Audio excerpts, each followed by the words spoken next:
வணக்கம். தேசிய விருது சமீபத்தில் அறிவிச்சிருந்தாங்க. அதில் நிறைய படங்கள் இருந்துச்சு. ஜவான் இருந்துச்சு, 12th ஃபெயில் இருந்துச்சு, பகவத் கேசரி இருந்துச்சு. ஸோ இந்த படங்கள்லாம் நம்ம பார்க்க முடிஞ்சுது. விருது பெற்ற படங்கள் அப்படின்னு சொல்லிட்டு அது சந்தோஷமான ஒரு விஷயம் தான். ஏன்னா ஒரு படைப்பு அதுக்கான அங்கீகாரம் கிடைக்கும் போது அந்த படத்துக்காக உழைத்தவங்களுக்கு ஒரு அங்கீகாரம் கிடைத்த மாதிரி. ஏன்னா எல்லா கிராஃப்ட்டுக்குமே அங்கே அவார்டு கொடுத்தாங்களான்னு கேட்டால் கிடையாது. ஒரு சில கிராஃப்ட்டு கொடுப்பாங்க. அப்படிங்கும் போதுமே இது அந்த படத்தில் ஒர்க் பண்ணவங்க எல்லாருமே அப்பா நம்ம வேலை பார்த்த படத்துக்கு வந்து தேசிய விருது கிடைச்சிருக்கு அப்படின்னு ரொம்ப சந்தோஷமாக அதை பார்ப்பாங்க. ஆனால் இங்கே என்ன பிரச்சனை அப்படிங்கிறது தான் இந்த வீடியோ நம்ம பார்க்க போகிறோம். ஏன்னா இந்த விருது வந்ததுக்கப்புறம், அதாவது வருஷமே நேஷ்னல் அவார்டு அனௌன்ஸ் பண்ணதுக்கப்புறமே ஒரு பரவலான விமர்சனங்கள் வந்து நேஷ்னல் அவார்டு மேலே வைக்கப்படும், அந்த ஜூரிஸ் மேலே வைக்கப்படும், விருது வாங்கின படத்து மேலே வைக்கப்படும். ஸோ அந்த வகையில் இந்த வருஷமே வந்து பார்த்திங்கன்னா அந்த விமர்சனம் வைக்கப்பட்டிருக்கு. என்ன அப்படின்னா, ஒரு படம் எதை சார்ந்து நீங்கள் வந்து கேட்டகரைஸ் பண்ணி அவார்டு கொடுக்குறீங்க அப்படிங்கிற ஒரு கேள்வி. ஏன்னா கேரளா ஸ்டோரிங்கிற படத்துக்கு நீங்கள் விருது கொடுத்துருக்கீங்க. ஆனால் அந்த கேரளா மாநிலத்தை சேர்ந்த முதலமைச்சருக்கே அதன் மேலே உடன்பாடு இல்லை, கண்டனம் தெரிவிச்சிருந்தாங்க. ஏன்னா ஒரு மாநிலத்தை அசிங்கப்படுத்துகிற விதமாக நீங்கள் வந்து ஒரு படத்தை எடுத்திருக்கீங்க, இதை எப்படி நீங்கள் வந்து விருது கொடுத்துருப்பீங்க அப்படிங்கிற ஒரு கேள்வி எழும்புது. அதே சமயம் வந்து பார்த்தீங்கன்னா கவிஞர் வைரமுத்து அவர்கள் வந்து ஒரு கண்டனம் தெரிவிச்சிருந்தாங்க. கோட் லைஃபுக்கும் அயோத்திக்கும் எதனால் நீங்கள் வந்து விருது தரல அப்படிங்கிற ஒரு கேள்வி எழுப்பியிருந்தாங்க. இந்த கேள்வி அவருக்கு மட்டும் இல்லை, பரவலாக எல்லாருக்குமே எழும்பக்கூடிய ஒரு கேள்வியாக தான் இருந்துச்சு. ஏன் அப்படின்னா, பார்க்கிங் படத்துக்குள்ளே ஃபஸ்ட்டு வருவோம். பார்க்கிங்க்கு 3 விருது கிடச்சிருக்கு, சந்தோஷமான ஒரு விஷயம். ஆனால் அந்த படம் ரிலிஜினல் லாங்குவேஜில் சிறந்த படமாக தான் நீங்கள் விருது கொடுத்துருந்தீங்க.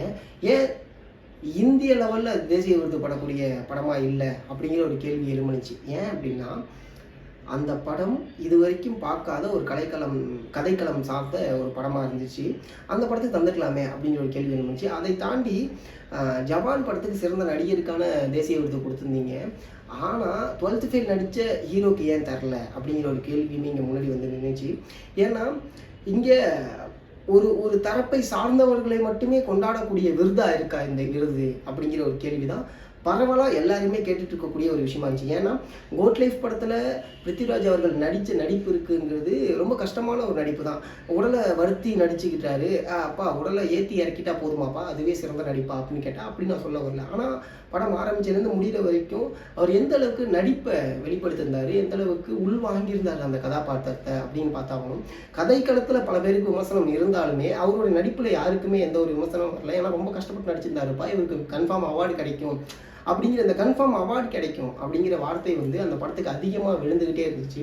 ஏன்னா இங்கே எப்படி மாறிடுச்சு அப்படின்னா, ஒரு படம் விருது வாங்க வேண்டும் என்றால் அதுக்கு தகுந்தாப்புல படத்தை வந்து நம்ம எடுக்கணும்ப்பா, சாக்ரிஃபைஸ் பண்ணிக்கணும், நம்ம கதை இது கிடையாது, விருதுக்காக கதையை மாற்றணும் அப்படிங்கிற ஒரு வகையில் தான் பார்க்கப்படுது. ஏன்னா ஒரு தரப்பை சார்ந்து விருது கொடுத்தா இங்கே பிரச்சனை ஏற்படுதில்லை. அந்த கோட் லைஃப் படத்தில் இருக்கக்கூடிய கதாபாத்திரம் ஒரு தரப்பை சார்ந்தவராக இருக்கிறதுனால தான் விருது கொடுக்கலையா அப்படிங்கிற ஒரு கேள்வி எல்லாருமே முன்னாடி வச்சாங்க. அதேமாரி அயோத்தி படத்தை எடுத்துக்கிட்டிங்கன்னா, அயோத்தி படத்துலையுமே ஒரு பிரச்சனை இருந்துச்சு. ஏன் அயோத்திக்கு வந்து நீங்கள் விருது தரல, ஏதாவது ஒரு விருது கொடுத்துருக்கலாமே, கன்சிடர் பண்ணியிருக்கலாமே அப்படிங்கிற ஒரு கேள்வி இருந்துச்சு. ஏன் அப்படின்னா, அயோத்தி படத்தோடைய கதைக்களமுமே நம்ம இதுக்கு முன்னாடி எங்கேயுமே பார்த்தது கிடையாது. அந்த படம் சொன்ன விஷயம் என்ன, ஹியூமனிட்டிங்கிற ஒரு விஷயத்தை முன்னாடி வச்சுருக்கீங்க, அதை பற்றி நீங்கள் பேசியிருக்கலாமே, அதை பற்றி ஏன் பேசலை, அந்த விஷயத்தை கன்சிடர் பண்ணியிருக்கலாமே. ஹியூமனிட்டியை எந்த அளவுக்கு காமிக்கணுமோ அந்த அளவுக்கு அந்த படத்தில் காமிச்சிருக்காங்க. ஆனால் ஒரு தரப்பை கெட்டவராக காமிச்சனால மட்டுமே அந்த படத்தை வந்து நீங்கள் விருதுக்கு எடுத்துக்கல அப்படிங்கிறது இங்கே நியாயம் இல்லாத ஒரு விஷயமா தான் இருந்துச்சு. ஏன்னா இது என்னுடைய பாயிண்ட் ஆஃப் வியூ மட்டும் கிடையாது, பரவலாக எல்லாருமே பேசிகிட்டு இருக்கக்கூடிய, எல்லாருமே முன் வைக்கக்கூடிய ஒரு விமர்சனமாக தான் இருந்துச்சு. ஒரு விருது மேலே வைக்கக்கூடிய விமர்சனம் அப்படிங்கிறது அந்த விருதை காயப்படுத்தக்கூடிய வகையில் தான் இருக்கும். ஸோ அப்படி தான் இங்கே நேஷ்னல் அவார்டை வந்து எல்லாருமே கன்சிடர் பண்ணுறாங்க. அது ரொம்ப வருத்தத்துக்குரிய ஒரு செயல் தான் வச்சுங்க. ஏன்னா ஒரு படைப்பாளி அவங்களுடைய படைப்பை முன்னாடி மக்கள்கிட்ட வச்சுட்டான், மக்கள் எல்லாருமே கொண்டாடுறாங்க. ஆனாலும் அந்த படைப்புக்கு கிடைக்க வேண்டிய அங்கீகாரம் கிடைக்கல அப்படிங்கிறது ஒரு படைப்பாளியோடைய மனநிலைக்கு ரொம்ப கஷ்டமான ஒரு விஷயம் தான். படைப்பாளி எதிர்பார்க்குறாங்களோ இல்லையோ, மக்களாகிய நம்ம வந்து கண்டிப்பாக எதிர்பார்ப்போம். ஏன் அப்படின்னா, இது என்னப்பா இப்படி பண்ணிட்டீங்களேப்பா அப்படிங்கிற ஒரு கேள்வி எல்லாருக்குமே முன்னாடி இருக்கும். பகவத் கேசரிக்கு நீங்கள் வந்து விருது கொடுத்துருக்கீங்க. இது நான் வந்து அழுத்தி சொல்கிறதுனால இந்த படம்ப்பா அவ்வளோ மொக்கை படமா, அவ்வளோ வந்து மோசமான படமா அப்படிலாம் கிடையாது. ஒரு வருஷத்தில் இருக்கக்கூடிய படத்தை நீங்கள் வந்து தேர்ந்தெடுத்து விருது தரீங்க அப்படின்னா, விருது கொடுக்கக்கூடிய படத்தை தாண்டி ஒரு படம் இருக்கா, அதை விட பெட்டராக ஒரு படம் பர்ஃபார்ம் பண்ணியிருக்கா, அதை விட பெட்டராக ஒரு படம் கதை சொல்லியிருக்காங்களா, நடிச்சிருக்காங்களா அப்படிங்கிற ஒரு விஷயம் இருக்குல்ல, அது இங்கே ஏன் பார்க்கப்படலை அப்படிங்கிற ஒரு கேள்வி தான்.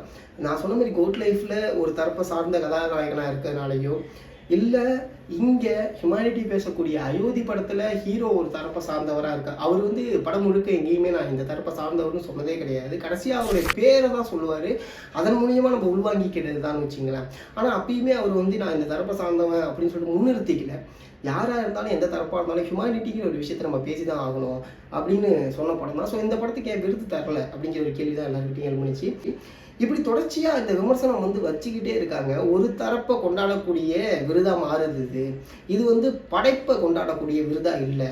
ஒரு அரசாங்கம் அந்த தரப்பில் இருக்குது அப்படிங்கிறதுனால அந்த தரப்புக்கானவர்களுக்கு மட்டுமே இந்த விருது வழங்கப்படுது. இன்னொரு விஷயம் என்னென்னா, வட மாநில படங்களுக்கு கொடுக்கக்கூடிய ப்ரிஃபரன்ஸ் மற்ற மாநில படங்களுக்கு கொடுக்கறது இல்லை அப்படிங்கிற ஒரு கேள்வியுமே முன்னாடி வைக்கிறாங்க. இது நியாயமான ஒரு கேள்வி தான். ஏன்னா ஆடியன்ஸ் நம்ம வந்து ஒரு படத்தை பார்க்குறோம், விமர்சனம் பண்ணுறோம், அந்த படத்தை பற்றி கொண்டாடுறோம், வேர்ட் ஆஃப் மவுத் மூலிமா அந்த படத்தை கொண்டு போகிறோம். அந்த படம் வர்த்தக ரீதியாக வெற்றி பெறுது. அந்த படத்தை பரவலாக எல்லாரும் பார்க்குறாங்க, உலகத்தில் உள்ள எல்லாரும் பார்க்குறாங்க, அதை பற்றி முணுமுணுக்கிறாங்க, அதை பற்றி சிலாகிச்சு பேசுகிறாங்க. இருந்தாலும் அந்த படத்துக்கு அங்கீகாரம் இல்லை அப்படிங்கிறது வருத்தமான ஒரு படம் தான், வருத்தமான ஒரு செயல் தான். சித்தா படத்துக்கு ஏன் விருது தரல அப்படிங்கிற ஒரு கேள்வி முன்னாடி வந்து நிற்கிது. சும்மா தொடர்ச்சியாக நிறைய படங்கள் இங்கே தமிழ் சினிமாவில் மட்டும் இல்லாமல் பிற மாநிலங்கள்லேயும் இருக்குது. ஆனால் அந்த படத்தை எதுவுமே நீங்கள் கன்சிடர் பண்ணாததுக்கு என்ன காரணம் அப்படிங்கிற, ஏன் 2018 கூடமே விருது தரல அப்படிங்கிற ஒரு பேச்சு இருந்துச்சு. விடுதலை படத்துக்கு ஏன் விருது தரல அப்படிங்கிறது வச்சு தொடர்ச்சியாக ஒரு படத்துக்கு இந்த விமர்சனம் அப்படிங்கிறது வந்துக்கிட்டே தான் இருக்குது. ஆனால் இங்கே நீங்கள் என்ன வேணால் பண்ணுங்கள், எங்களுக்கு ஒரு தரப்பை சார்ந்தவர்களை மட்டுமே அங்கீகரிக்கக்கூடிய வகையில் தான் நாங்கள் விருதை நடத்திக்கிட்டு இருக்கோம் அப்படின்னு சொல்லாமல் இந்த நேஷ்னல் அவார்ட் அறிவிக்கிறாங்களோ அப்படிங்கிறது. ஏன்னா ஒரு கேட்டகரைஸ் பண்ணுறீங்க அப்படின்னா அது எந்த வகையில் கேட்டகரைஸ் பண்ணுறீங்க, எப்படி கேட்டகரைஸ் பண்ணுறீங்க அப்படிங்கிறது. ஏன்னா நான் சொன்ன படங்கள் எல்லாமே மக்களால் கொண்டாடப்பட்ட படம். அயோத்தி படம் பார்த்து அது மாதிரி ஒரு விஷயம் நடந்து அதில் அவங்க சக்ஸஸ் ஆகுறாங்கங்கிறது ஒன்று இருக்குல்ல. அப்போ அந்த படம் மக்கள்கிட்ட போய் சேர்ந்துருக்கு, எதுக்காக கொண்டாங்களோ அந்த விஷயமும் நடந்திருக்கு அப்படிங்கிறது இருக்குல்ல. அது இங்கே நடக்காமல் போயிடுச்சு. அதாவது அந்த படத்தை அங்கீகரிக்காமல் போயிட்டீங்களே அப்படிங்கிற ஒரு ஆதங்கம் மக்களுடைய ரசிகர்களுடைய கலை ரசிகர்களுடைய மனதில் வந்து ரொம்ப ஆழமாக பதிஞ்சிக்கிட்டே இருக்குது. ஏன்னா ஜிவி பிரகாஷ் அவர்களுக்கு வாத்தி படத்துக்காக தேசிய விருது கொடுத்துருந்தாங்க. ரொம்ப சந்தோஷமான ஒரு விஷயம். அது எப்படின்னா, நாங்கள் பண்ணக்கூடிய விஷயங்கள் தவறாக இருக்குன்னு வெளில தெரியக்கூடாது, அதனால ஒரு சில அவார்ட்ஸை வந்து நம்ம கொடுத்துருவோம் அப்படிங்கிற மாதிரி கொடுக்குறீங்களோ அப்படிங்கிற ஒரு கேள்வியுமே முன்னாடி வைக்குது. இது என்னுடைய பாயிண்ட் ஆஃப் வியூ, என்னை சார்ந்து இருக்கக்கூடிய கேள்விகள் மட்டும் கிடையாது. பரவலாக நீங்கள் தொடர்ச்சியாக பார்க்கக்கூடிய வகையில் எல்லாருமே, ஏன்னா வைரமுத்து அவர்களுமே அந்த ஒரு விஷயத்தை முன்னாடி ரொம்ப அழுத்தம் திருத்தமாக இருந்தாங்க. கோட் லைஃபுக்கு எதனால நீங்கள் தரல, இது ரொம்ப கஷ்டமான ஒரு விஷயமா இருக்குது அப்படிங்கிறது. ஏன்னா ஒரு கலைஞன் அந்த படத்தை வந்து கொண்டாடுறாருல, ஒரு கலைஞன் மட்டும் இல்லாமல் மக்கள் எல்லாருமே கொண்டாடிருக்காங்க அப்படிங்கும்போது ஏன் தரல? அப்போ ஒரு தரப்பில் இருக்கக்கூடியவன் கதாநாயகனாகவோ நல்லவனாகவோ இருந்தால் அந்த படம் விருதுக்கு எடுத்துக்க முடியாது. ஏன்னா இங்கே யாரையுமே ஹர்ட் பண்ணாமல் படம் பண்ணவே முடியாது. ஏன்னா படத்தில் ஆண்டகனிஸ்ட் ப்ரோட்டகனிஸ்ட்டுங்கிறது இருக்க தான் செய்வாங்க. அந்த படத்தை நம்ம வந்து என்னப்பா இப்படி. ஆனால் ஒரு விஷயம் இருக்குல்ல, நல்லவன் எல்லாருக்குமே நல்லவனாக தெரியிறானாங்கிற ஒரு கேள்வி இருக்குல்ல, கெட்டவன் எல்லாருக்குமே கெட்டவனாக தெரியிறானாங்கிற ஒரு கேள்வி இருக்குல்ல. அந்த வகையில் இந்த படத்தை பார்த்துக்கலாமே அப்படிங்கிற ஒரு கேள்வி தான். இங்கே நல்லது செய்யறதுக்காக மட்டுமே படம் எடுக்கிறாங்களா அப்படின்னு கேட்டால் அதுவும் ஒரு வகையில் இருக்குது அப்படிங்கிறது தான் ரொம்ப முக்கியமான ஒரு விஷயம். ஆனால் ஒரு படைப்பை இந்த அளவுக்கு நீங்கள் வந்து பார்க்குறீங்க, அதுக்குள்ளே இருக்கக்கூடிய அரசியலை நீங்கள் பார்க்குறீங்க, அது எந்த தரப்பை சார்ந்த அரசியலாக இருக்குது அப்படிங்கிறத கவனித்து நீங்கள் பண்ணுறீங்க அப்படின்னா அது நேஷ்னல் அவார்டு கிடையாது, நேஷ்னல் பாலிட்டிக்ஸ் அவார்டு அப்படிங்கிற மாரி தான் கன்சிடர் பண்ணுறாங்க எல்லாருமே. அது இந்த விருதுக்கு ஏற்படக்கூடிய ஒரு களங்கம் தான் நினைக்கிறேன். ஏன்னா விருது அப்படிங்கிறது ரொம்ப முக்கியமான ஒரு விஷயம். ஒரு படைப்பாளி தன்னுடைய படைப்பை பல பேர் அங்கீகரிச்சிட்டாங்க, அந்த படைப்புக்கு ஒரு விருதும் வருது அப்படிங்கும்போது அவனுக்கு அது மிகப்பெரிய ஒரு ஊக்கமாக இருக்கும். அடுத்தடுத்த படைப்புகளை இன்னும் மேம்படுத்திக்கிட்டே தான் போவாங்க.